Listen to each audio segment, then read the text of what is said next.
Nesse vídeo eu vou falar sobre 5 pré-requisitos que você precisa para ser um filósofo. Já adianto que nenhum deles é ser formado em filosofia. E aí, meu povo, eu sou Douglas Remonato, professor de filosofia há mais de 10 anos e hoje, especificamente aqui no meu canal, a gente vai falar sobre aqueles que são 5 pré-requisitos para um dia você ser chamado de filósofo. Mas se você é professor de filosofia, se você é formado em filosofia, você não é filósofo? Não é bem assim. Não há nenhum constrangimento em uma pessoa me chamar de filósofo. Mas se a gente for ver, realmente, para ser um filósofo, se precisa muito mais do que uma universidade de filosofia. Na verdade, nem se precisa de uma universidade necessariamente de filosofia, uma formação em filosofia. Isso pode parecer algo polêmico, mas não é. É muito simples. Uma pessoa que faz uma universidade de literatura, ela sai como literário? Uma pessoa que faz uma universidade de artes, ela sai como artista? A mesma coisa acontece com a filosofia. Uma pessoa que faz uma universidade de filosofia, na prática ela sai como professor de filosofia, mas não necessariamente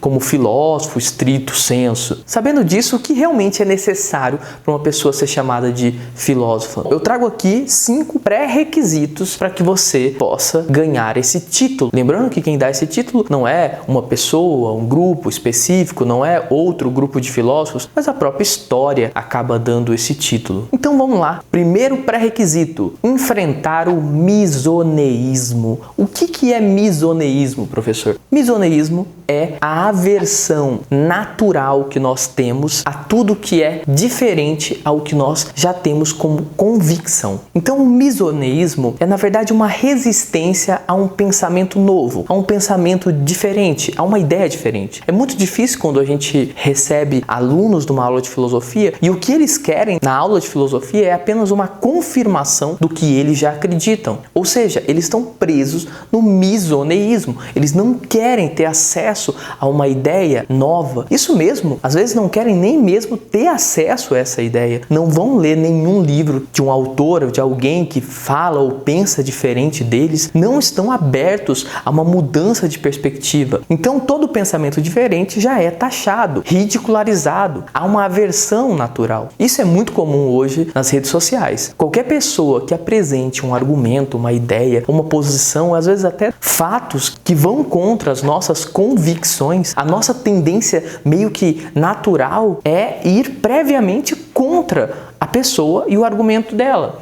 Essa falta de abertura ao pensamento divergente, ao pensamento novo, nem que seja por curiosidade, isso realmente vai impedir você de entender o que é a filosofia. Primeiro porque filosofia é dúvida. A diferença entre a filosofia e o mito, lá no começo da filosofia, era justamente que a filosofia saía do senso comum. A filosofia queria entender as coisas e para isso ela duvidava do que todo mundo já previamente aceitava como certo. Então filosofia muitas vezes é duvidar sim das suas próprias convicções, nem que seja lá para frente para confirmar elas. Então esse primeiro pré-requisito ele está ligado a você estar aberto a mudanças. Filosofia é enfrentamento de pensamentos e ideias contraditórias. Sem essa abertura, que a gente chama de alteridade intelectual, você não vai conseguir entender nem mesmo a história da filosofia. A alteridade é a capacidade que a gente tem de se colocar no lugar do outro e ver o mundo com o olhar dele. Entenda, você não precisa necessariamente concordar com o outro, mas sim olhar o mundo com o olhar dele. Conseguir se colocar no lugar do outro e ver o mundo com o olhar dele é um pré-requisito básico para você conseguir entender a complexidade de ideias que você vai encontrar dentro da história da filosofia e dos debates filosóficos. Portanto, enfrentar o misoneísmo, por mais difícil que seja,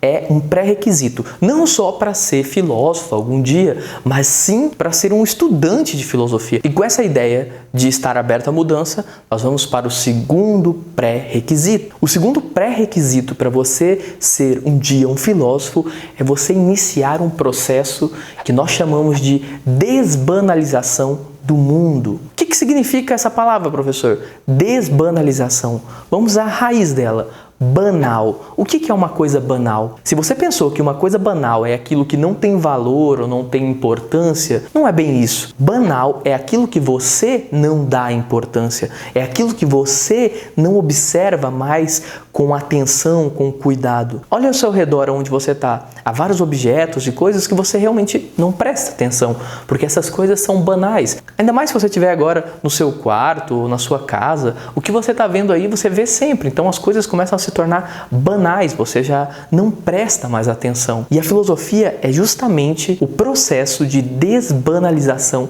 do mundo. Para o filósofo, nada é banal. Todas as coisas, por mais simples que elas sejam, podem e devem ser objeto de estudo da filosofia. Aristóteles, um dos inventores da ideia de filosofia, como a gente entende hoje, deixa isso muito claro. Ele diz que a filosofia começa com um sentimento de espanto, de estranheza, de admiração pelo mundo. Se você não se sente estranho no corpo onde você está, no mundo onde você está, se você não olha para o mundo e tem aquele sentimento filosófico básico, what the fuck? Você não está preparado para a filosofia. É um pré-requisito. É meio que o olhar de admiração que as crianças têm. Lembra uns bons anos atrás, eu estava num projeto de filosofia para crianças do ensino fundamental e aí estávamos lá na primeira aula do 6º ano, crianças muito pequenininhas. Eu cheguei lá, acabei de explicar o que era filosofia e uma das crianças levantou a mão e perguntou: professor, por que cadeira chama cadeira? E você deve estar pensando que é uma pergunta boba, mas ele complementou. Ele disse: não, professor, porque esse osso aqui chama cadeira. E ele chama cadeira porque ele encosta na cadeira ou a cadeira chama cadeira porque é ela que encosta no osso? A pergunta é muito boa.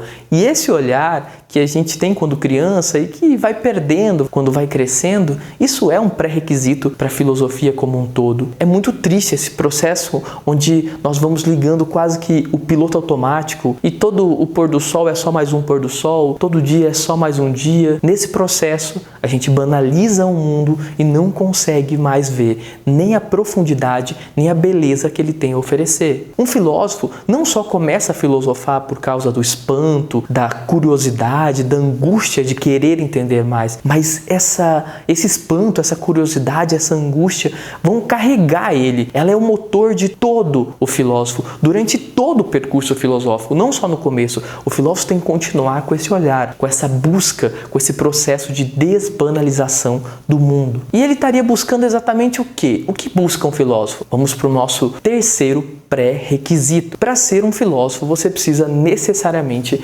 buscar a verdade. E aí você pode me dizer: professor, mas isso é meio óbvio, todo mundo busca a verdade. Será? Será que você realmente está a fim de saber a verdade? Eu gosto muito de um livro do Schopenhauer chamado A Arte de Ter Razão, onde esse filósofo diz claramente no começo do livro que a maior parte das pessoas não está interessado na verdade. A maior parte das pessoas quer estudar, quer ter uma vida intelectual para convencer os outros, para de alguma maneira ganhar os debates, mas não para encontrar a verdade. Você estaria disposto em uma briga de comentários na sua rede social a admitir que o outro tem razão e que você está errado porque o outro mostrou que ele está mais próximo da verdade? Dificilmente. A maior parte das vezes a gente não busca a verdade. A gente busca convencer as pessoas que nós somos intelectualmente superiores a ela. E aí tem 2 pontos importantes. Primeiro, nós temos que lembrar que a filosofia nasce justamente de Sócrates admitir a sua própria ignorância. Então é um pré-requisito aqui, se você realmente está buscando a verdade,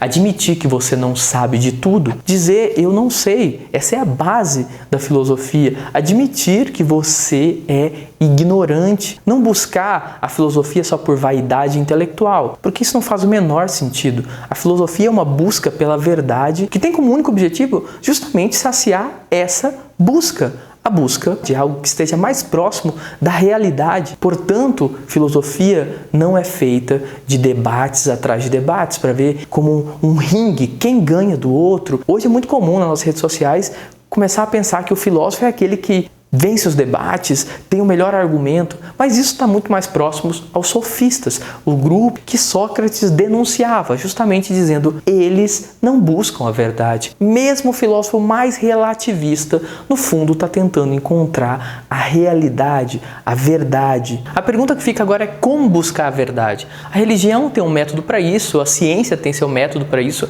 e a filosofia tem um método próprio. Então, o quarto pré-requisito aqui é você justamente utilizar esse método, o método racional. O que eu quero dizer com isso é que a filosofia se faz através de um pensamento lógico, racional, organizado e profundo. Não é qualquer pensamento que é um pensamento filosófico. A maior parte das vezes, nossa cabeça, ela funciona como um macaco que vai pulando de galho em galho, de pensamento em pensamento, sem nenhuma organização e, o mais importante, sem nenhuma profundidade. Nós ficamos realmente na superfície de cada pensamento. Qual é a origem daquela ideia? Quem foi o primeiro a pensar ela? Em que contexto ela nasceu? Será que ela é verdadeira? Será que ela é falsa? Tudo isso são pensamentos que têm que percorrer a cabeça de um filósofo, mesmo sobre ideias mais simples. Ou seja, aquela conversa que a gente tem no bar e a gente fala, foi uma conversa filosófica, uma filosofia de bar, na maior parte das vezes não foi realmente filosofia,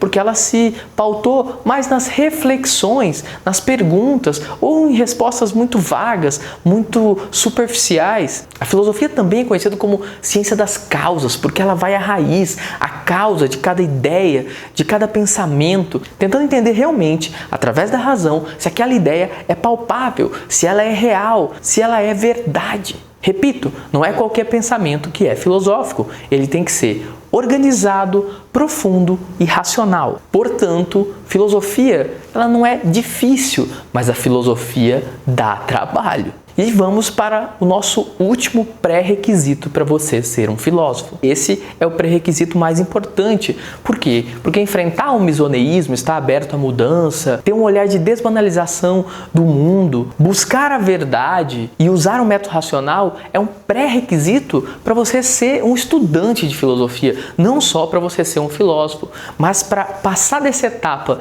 de estudioso de filosofia para filósofo, você tem que cumprir esse quinto pré-requisito, que é criar uma teoria filosófica, ou seja, conseguir criar uma teoria original sobre o mundo, um novo paradigma sobre o mundo. Se a gente for olhar para a história da filosofia, ela é um conjunto de paradigmas. Eu costumo dizer que um paradigma é como um óculos. Se eu pego aqui e coloco como se fosse esse óculos o paradigma de Karl Marx, o que eu iria ver ao meu redor é a luta de classes, porque esse é o paradigma que o Karl Marx trouxe, a visão nova que ele trouxe para o mundo. Mas se eu tiro esse óculos aqui, e coloco o óculos do Platão, por exemplo, eu vou olhar para esse mundo e ver esse mundo como uma sombra, uma caverna. Esse mundo não pode ser o último mundo, porque ele em si é efêmero, é passageiro. Ou seja, cada filósofo trouxe um novo olhar, um novo paradigma. Um bom exemplo é o Zygmunt Bauman, um filósofo que faleceu há pouco tempo e trouxe um novo paradigma para a nossa atualidade, a modernidade líquida. Ele é um filósofo porque ele trouxe um novo olhar, uma nova maneira de ver o mundo.